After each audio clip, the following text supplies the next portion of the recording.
Bonjour, est-ce que tu peux te présenter à la caméra, s'il te plaît?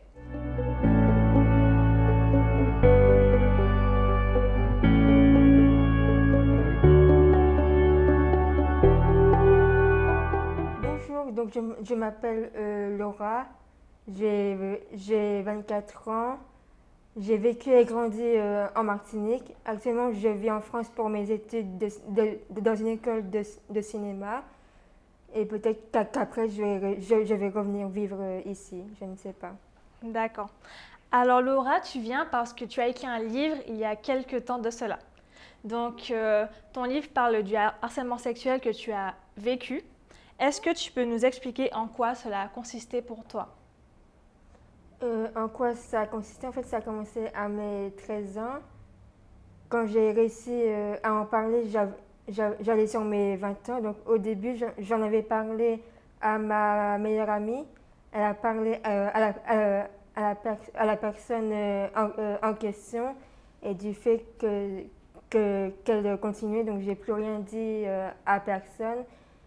Et c'est quand ça allait, enfin, quand ça devenait aller trop loin, c'est là que j'en ai parlé à ma maman. D'accord. Donc tu dis que ça s'est passé quand tu avais 13 ans. Oui, Est-ce que ça venait d'une personne qui était proche de toi, un ami, un camarade de classe, quelqu'un de ta famille peut-être? non, c'était un ami proche.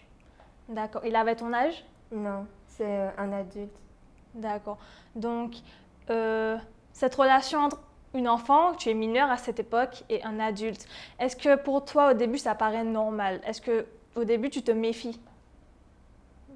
Oui, je me suis dit que c'était pas normal vu qu'il a commencé par avancer sa main sur ma cuisse, malgré que je l'ai repoussé et continué. C'est pour ça que j'en ai parlé à ma meilleure amie. Et comment ta meilleure amie, elle a réagi en fait? Elle a été choquée, surprise? Est-ce qu'elle-même, elle a su mettre des mots sur cet acte? Oui, je pense qu'elle a été surprise et choquée. Je pense que c'est pour ça qu'elle a parlé à cette personne. Elle avait arrêté pendant un moment et elle a recommencé. Et pourquoi le premier réflexe, ce n'est pas d'en parler directement à un adulte?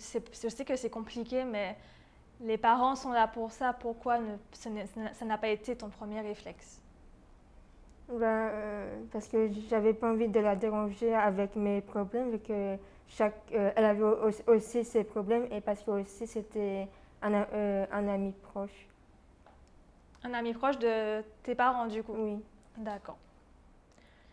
Donc, est-ce que tu t'es rendu compte à quel point c'était un acte grave et qu'il fallait en parler? Est-ce que aussi à l'école, tu as essayé d'en parler à un psychologue éventuellement? Non, j'en ai parlé à personne. Pourquoi? Est-ce que c'était peut-être un sentiment de honte aussi? Ou tu ne savais pas mettre des mots dessus? Je pensais que, enfin, j'arrivais pas à mettre des mots dessus. C'est quand j'en ai parlé que, que je me suis dit que ça devenait grave. Alors, concernant ces agressions, est-ce que tu peux nous dire dans quel lieu ça se passait? Est-ce que ça se passait chez toi, chez lui? Raconte-nous. Non, ça s'est passé que chez moi. Parce que j'allais jamais chez lui. D'accord. Il venait régulièrement chez vous, du coup. Oui, vu que c'était un ami proche, donc il était souvent avec nous. Est-ce qu'aujourd'hui, tu es en contact encore avec cette personne? Non, je ne la vois plus. D'accord. Est-ce que tu as réussi à porter plainte? Non, parce que quand j'ai réussi à en parler, je venais de sortir d'une période difficile, donc je n'avais pas envie de porter plainte pour, euh, pour la suite. D'accord.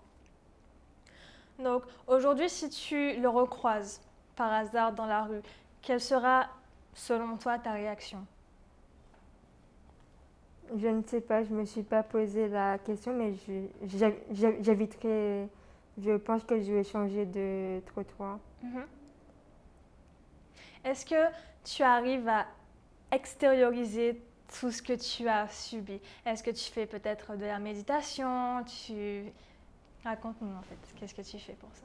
Oui, je fais de la méditation pour gérer mes angoisses parce que par moments j'ai quelques petites crises qui, qui viennent. Donc petit à petit, j'arrive à aller de l'avant. D'accord. Tu as vécu le harcèlement sexuel. Dans ton roman, tu parles aussi du harcèlement scolaire que tu as subi. Est-ce que tu peux nous en parler? Oui, c'était au lycée, à ma classe de première. En fait, c'est une classe où on devait faire les 3 années ensemble. Et il y a la sœur d'une fille de ma classe de troisième qui est arrivée dans ma classe de première. Elle a dit pas mal de choses aux filles de la classe et au lieu de venir m'en parler, elles ont préféré la croire et de là, c'était pas pendant toute l'année. D'accord. Et comment tu t'en es sortie du coup? En fait, j'en ai pas parlé. Et ça a continué comme ça pendant toute l'année? Pendant les 3 ans peut-être? Non, seulement à ma classe de première parce que dû à ça, mes notes ont chuté et j'ai redoublé. D'accord. Du coup, tu n'as plus jamais été en contact avec ces personnes? Non. D'accord. Est-ce qu'aujourd'hui, tu t'en es remise de ce harcèlement scolaire aussi? Oui, et je vois aussi les choses autrement avec le recul. D'accord. Qu'est-ce que tu aimerais faire plus tard, Plus Laura? tard, depuis tout petit, les métiers artistiques m'ont beaucoup plu. Ils me plaisent encore, donc je verrai bien ce que je prendrai.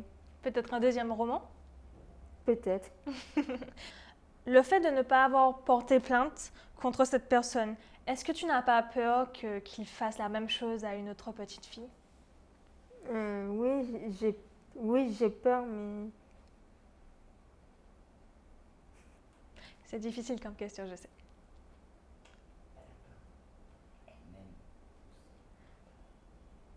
Tu as peur pour toi-même aussi? D'accord.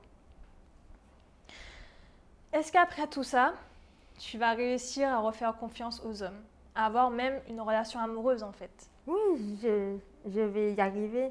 Et oui, petit à petit, j'arrive à revoir, à parler aux garçons et tout.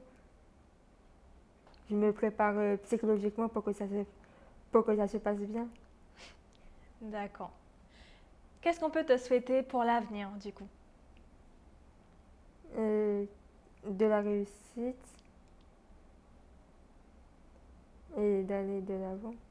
D'accord. Ben, c'est tout ce qu'on te souhaite alors Laura. Merci beaucoup de nous avoir rejoints aujourd'hui pour cette interview. Merci à vous. À bientôt Laura. À bientôt.